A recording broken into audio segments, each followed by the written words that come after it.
So yun guys, ganito ang sistema dito pag tendering ang barko. So kahit gaano kainit ay talagang pumipila ang guest para sa kanilang pagbalik sa barko. Right? So ayun guys, ayun haras pa po na paris na. At ito rin yung side, sa kabilang side. So ganito din ang sistema. So nakita nyo talagang mawi-witness nyo yung pag-aboard ng mga guest.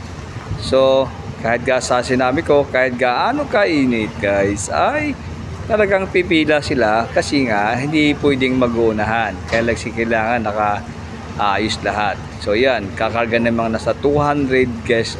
Yan, yung tender na yan, medyo malaki-laki. So ayun guys, so thank you so much. So sana ay support natin channel. So ito na yung ating update sa inyo kung paano ang proseso sa tendering na mga barko kagaya noon, kagaya ngayon, kagaya na yung barko na may MSC, Royal Caribbean at saka may TUI Cruises pa doon.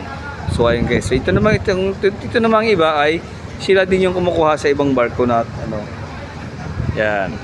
So, diba? Ang ganda dito. Thank you so much for watching guys.